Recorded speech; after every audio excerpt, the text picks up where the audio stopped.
How to talk to my spouse about intimacy anorexia. That's our topic today. And if you're watching this, I know you're in a lot of pain.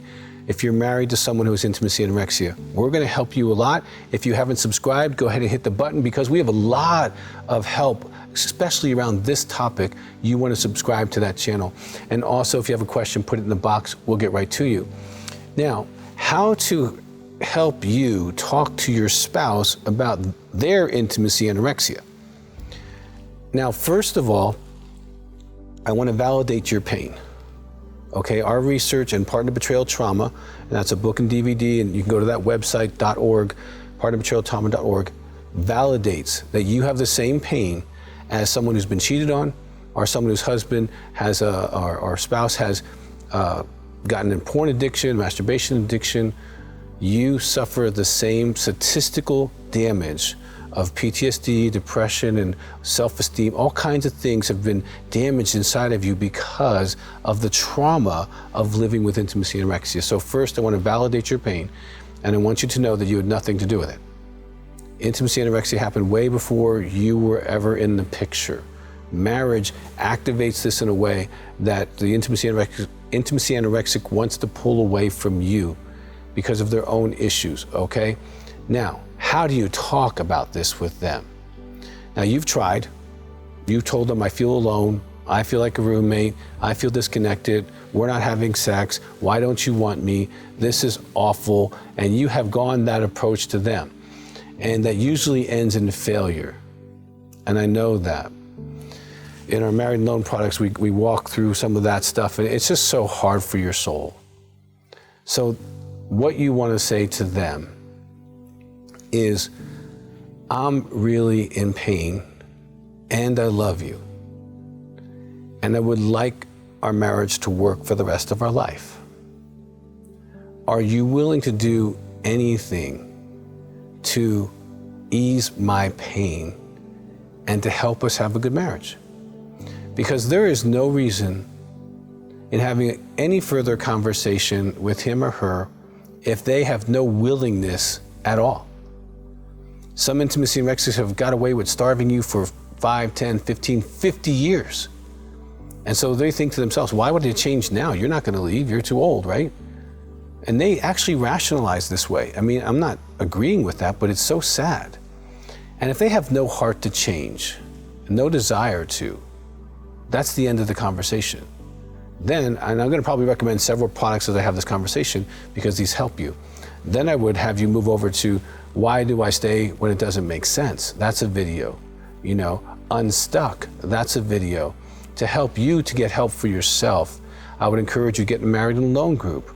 Get yourself moving and healing and also boundaries. That's another DVD. These are things that can help you move you down the road to get stronger. Because you are facing, if he or she is unwilling to do any work, you're facing being unloved the rest of your life. And eventually your heart could tap out. Or you might just live miserably, untouched, unwanted, and unsexed, and feeling unloved most days of your life, and being there just for the photo ops for the family. And your life, if it means more to you than that, you're gonna get in conflict. Now, if they are willing, there's a few ways of going about this. We have a YouTube called My Spouse Thinks I'm an Intimacy Anorexic. It's probably 8 minutes long. It explains the basics of intimacy anorexia and the pain that you would be in and why you would want to get help. Now, there of course is the Intimacy Anorexia DVD and the Married and Alone DVD are the books, but most people, if they watch it, they catch it. And most people are likely to sit and watch a video than they are to read page after page of stuff that's going to be painful for them. Because remember, intimacy anorexics don't want to be bad, they don't want to look bad, it's about their image, and so absorbing it by video seems to be easier for most people than it does for them to turn the pages of a book. Those can be very helpful for you to do. Now, the other thing, and this is kind of a backdoor way to do it, and I'll give you a couple ways to do that. One is, are you willing just to work on our marriage? We have a book called Intimacy, a 100-Day Guide to Lasting Relationships. And it's a book on marriage, and it talks about money, it talks about dating, it talks about sexuality, but it also has a chapter, and there's some pages on intimacy and anorexia, which might be, oh, hey, this other stuff works. Do you think you fit this category? Okay, and maybe you can move them down the line on that way. It's kind of coming in a softer approach. Now, another softer approach, but the title might be offsetting. If they are Christians and they really believe in Jesus and they go to church and all that kind of stuff, then see if you can get them to watch The Sin of Withholding. And you might just say, you saw something on YouTube about Dr. Weiss, and you thought this was really interesting, you never heard it before, and would they watch it with you? And I think it's probably 2 hours long. But in this, I use the Bible and I go from Genesis all the way to Revelations, and I show how God reacts to people who withhold in various contexts. And then as we move into that, maybe an hour or so in, I actually talk about how this shows up in marriage, and we talk about intimacy and anorexia straight up. But we talk about it from a sin perspective, and I've already earned credibility of teaching the Word of God all the way through this video. And that's another way that you can present this information and then see if they are willing. Now, if they are unwilling, God himself can't help someone who's unwilling. Whether it's alcohol, drugs, sex, food, intimacy, anorexia, working, carbohydrates, Facebooking, addictions are addictions. And unless that person has inside of them a desire to change, you are now stuck with accepting that they may not love you, may not want you, and they are really married to themselves. And if they're married to themselves and their agreements are with themselves to protect themselves, they may never come out and play and connect to you. And you have to accept that. And if you're staying for economic reasons, that's fine.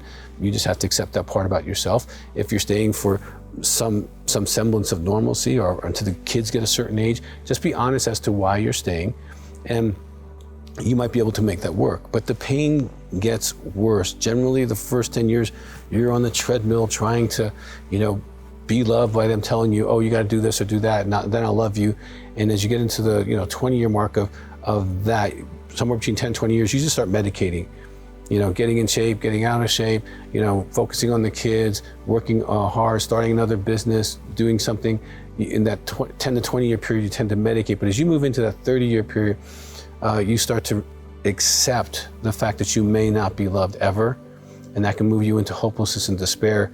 And you may have to make a change of either accepting that this is what you're going to do with your life or accepting it's not what you're going to do with your life. And that's a painful thing. What I would say is if you're a man or a woman and you're living with an intimacy anorexic, get help yourself. Get the Married and Alone, maybe the partner betrayal trauma. Look at that stuff. Get in one of our Facebook groups for those the Married and Alone. We have one for women and one for men. Get some support. We have phone groups. We have intensives. You can come for 5 days. Even if they don't want to get better, you can heal from the trauma. Because we also have neuromodulation that you can get with your intensive if you want to. And I've seen women and men, the trauma affects your brain. And sometimes your brain is stuck, not just your mind, your brain. And it's stuck in trauma, freeze, fight, or flight. And what the neuromodulation helps your brain go back to neuroplasticity, so it can actually move you through to the next courses of action you need to take for yourself and help you heal neurologically. So that can also be something that you can do to help yourself. So if they're willing, give them the information. And then I would say if you can afford an intensive, do that, because it really will expedite the process, or get him or her in an intimacy anorexic group. And if they start taking responsibility, you'll feel changes even within 4 to 6 weeks if they're doing the dailies and doing the work and being accountable. We've seen miracles of marriages return and get really healthy, and we've seen them not, because the person doesn't want to get better no matter what. That is up to you to decide what you're dealing with.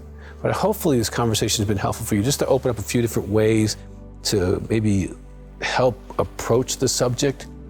But you can't change unwillingness with information.